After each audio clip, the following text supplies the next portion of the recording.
Hello. Hi, everybody. Welcome to this shortly planned live. I'm going to give this a few moments before I get started. Happy Thursday or Friday, depending on where you are in the world. Or if you're watching this on replay, I hope you're having a good day, whatever day it is. Hello, everybody.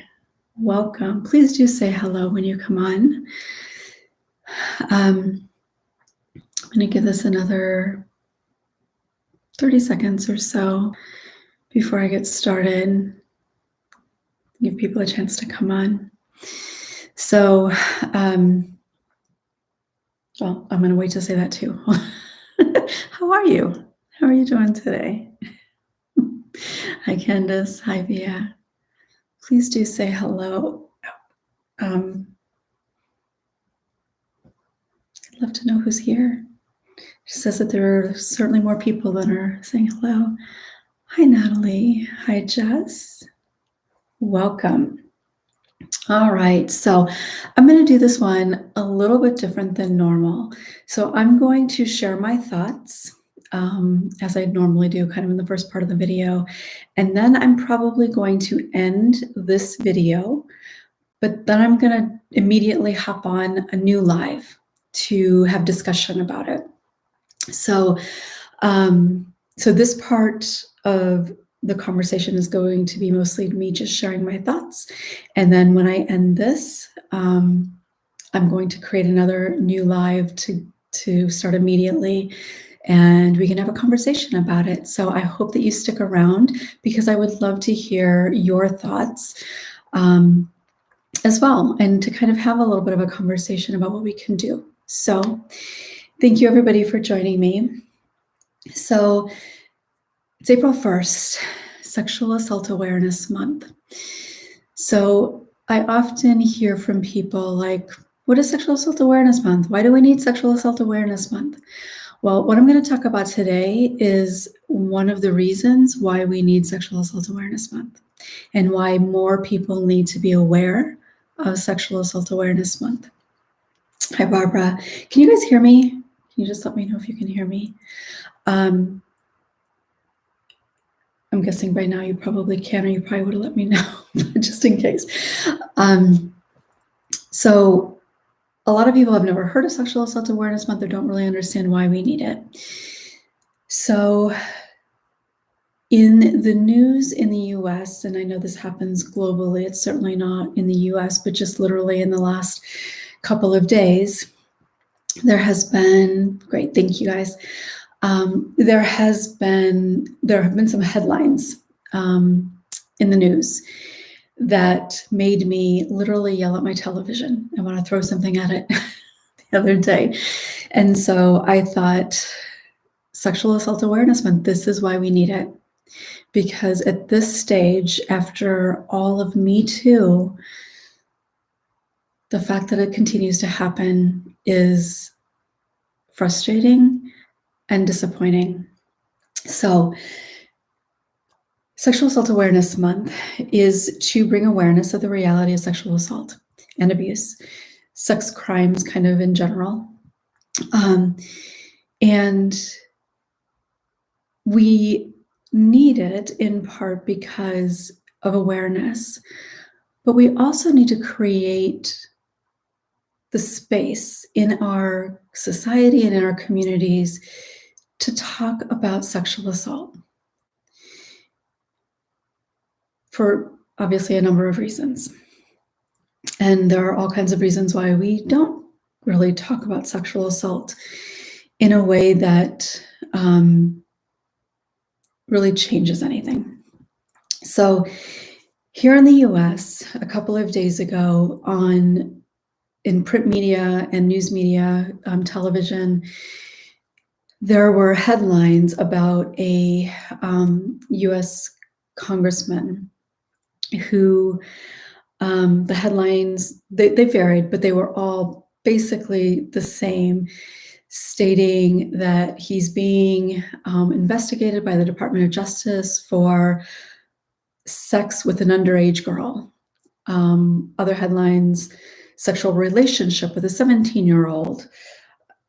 Basically, all kinds of headlines related to this grown man in Congress having sex with a child. So I've been working with survivors for 20 years, a little more than 20 years. And from the beginning, because when it was just me, I didn't think of it that much. But when I started doing this work and working with a lot of survivors, seeing things like that felt different to me. I felt like I was fighting for more than just myself, which made me feel more impassioned, I guess, for it. Why that happens is a whole different issue, but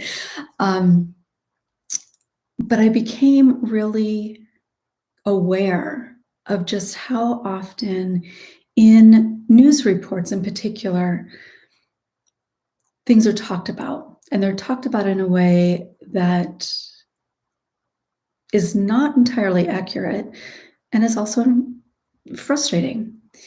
So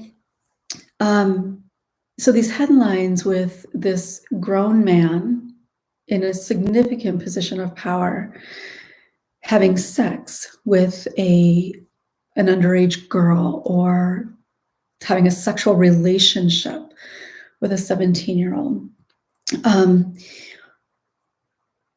It really bothered me, and I wrote a post on social media yesterday about it. And I'll kind of go over a little bit of the stuff that I talked about there. But today, as I thought about it, it was just this morning that I decided to do this video. But this morning, as I thought about it, I had heard last night, I was listening to part of some discussion around the murder trial of George Floyd. So I know it's an international thing that a lot of people internationally have heard about, but here in the US, his trial started, the man accused of, the man who we see murder him, his trial started this week, I think. And I was thinking about how that kind of unfolded. And in the early stages, when it first happened, and in the, I think, few days at least following, as the media talked about it, and they covered it significantly, but as they talked about it, for the most part, what I was hearing was the death of George Floyd, or referring to what happened as something other than the reality of what it was, which was murder. And once people started standing up, so the community members and primarily Black people, and eventually other people got on board too. But in the beginning, it was media talking about it as the death, and other people who were infuriated and afraid and devastated were calling it what it was, murder. And eventually, and I don't remember how long it took, but eventually the media caught on and started referring to it as murder. Well, why does this matter, and what does this have to do with headlines around sex with a minor? A lot. Because as I just talked about that, when you hear the death of somebody, when you hear it phrased that way, obviously that's bad, right?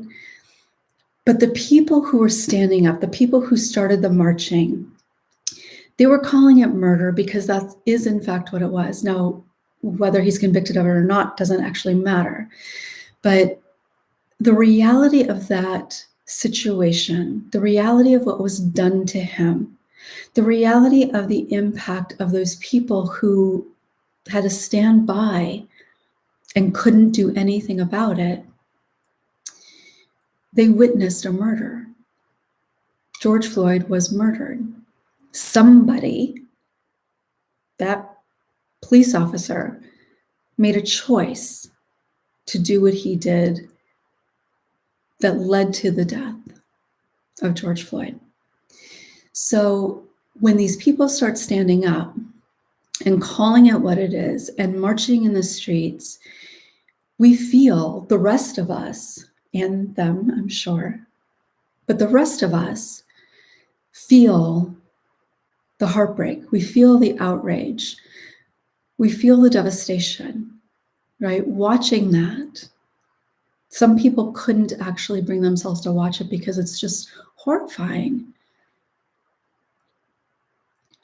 When we look at the reality of it, when we name it what it is, we feel the outrage. We want him to be held accountable. We want it to change. If we think of it as the death of George Floyd, there's not nearly as much energy around that. So in calling it what it is, in people standing together, marching in the streets, wanting justice for the murder of this innocent man, people get on board. People start recognizing the truth. Well, many people, Black people in particular, have known this truth. White people started recognizing that truth because we heard it, we saw it, we framed it as witnessing a murder, not a death. So when we see a headline that says sex with an underage girl, or he engaged in a sexual relationship with a 17-year-old, how does that feel? For the average person, it's a headline, oh, that's terrible, maybe, or oh, good for him, depending on who it is.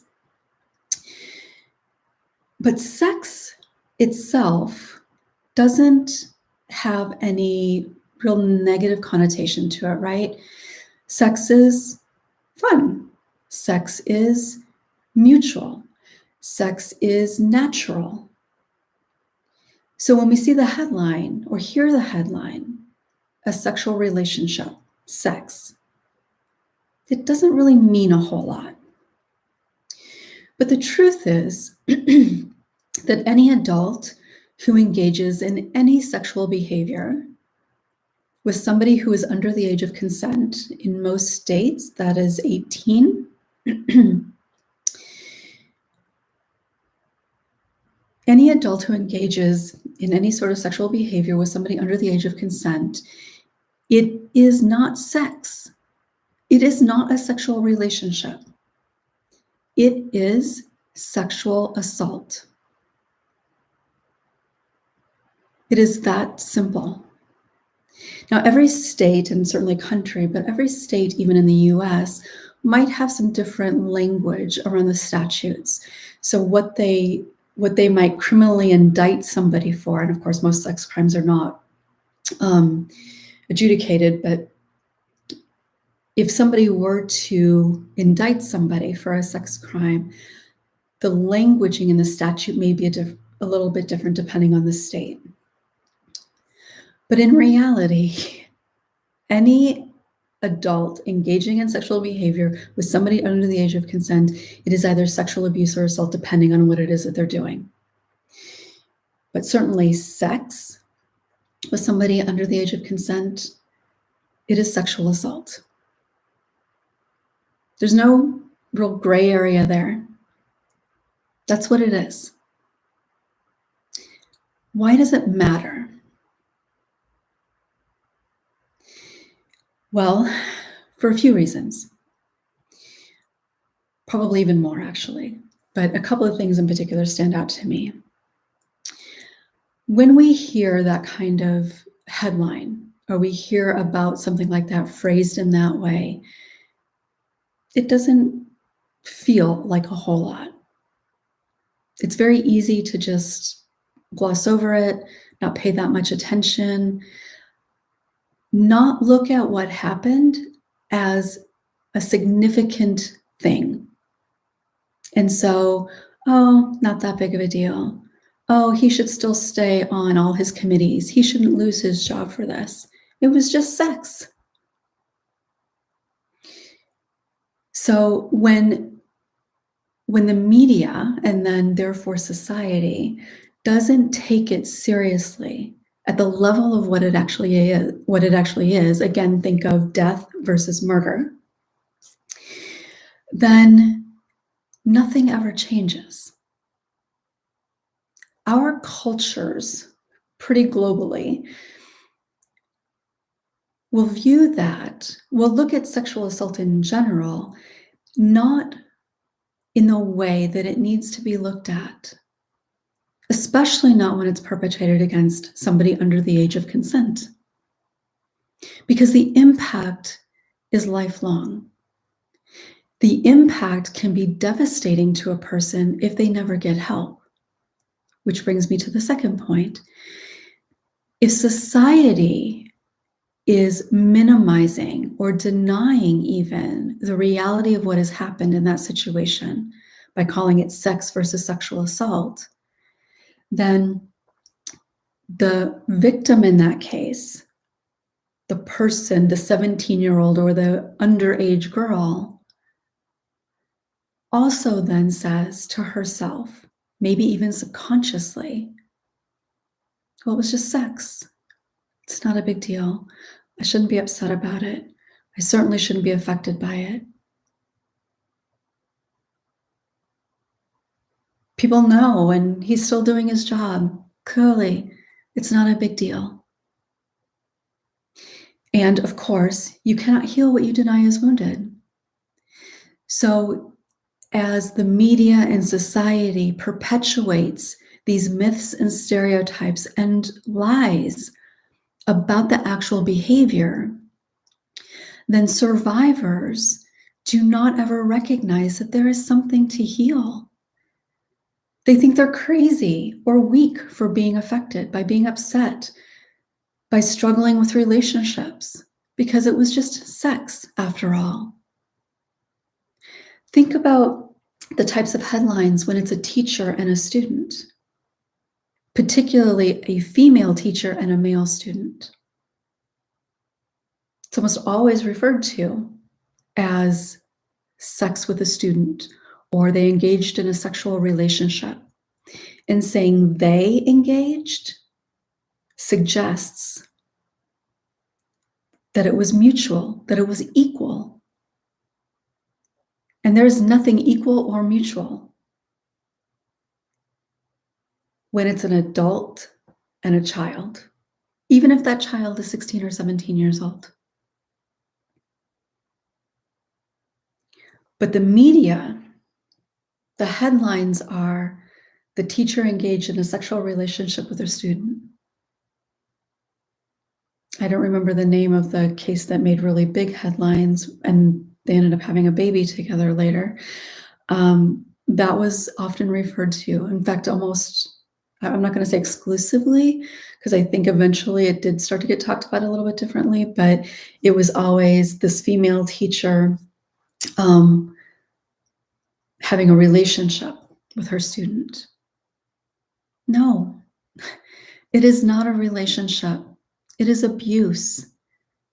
She was a perpetrator. It's that simple. But when we don't name it as such, then we minimize, we deny the reality of what is happening. Another way to think about it is how we view car accidents and somebody dying. If there's an accident and it is genuinely an accident and somebody dies, then somebody dies as the result of a car accident.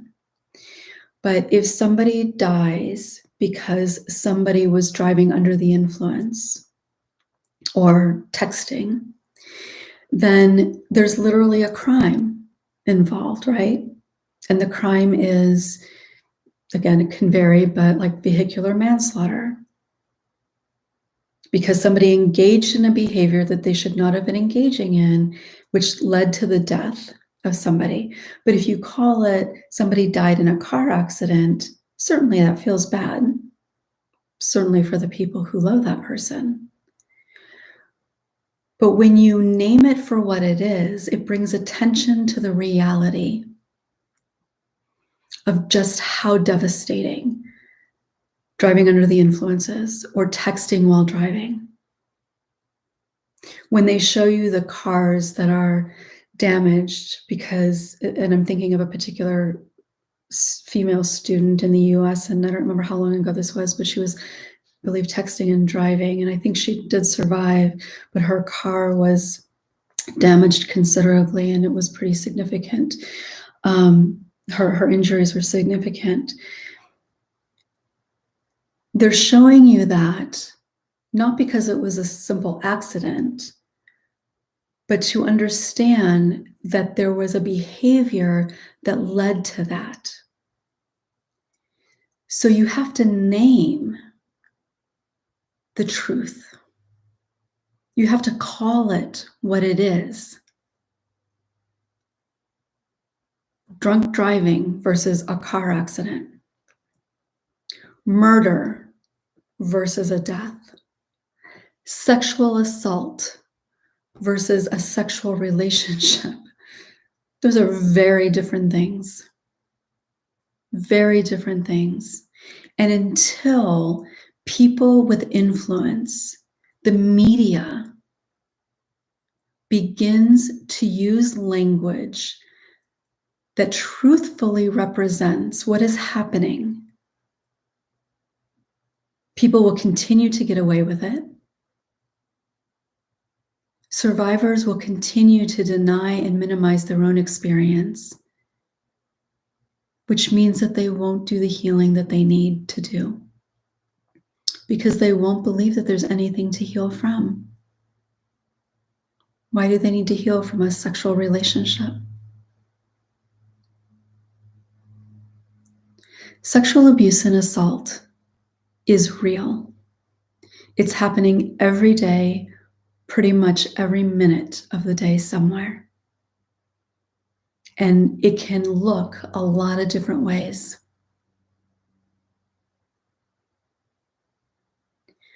But wherever it falls on that spectrum, the impact to the survivor is very similar.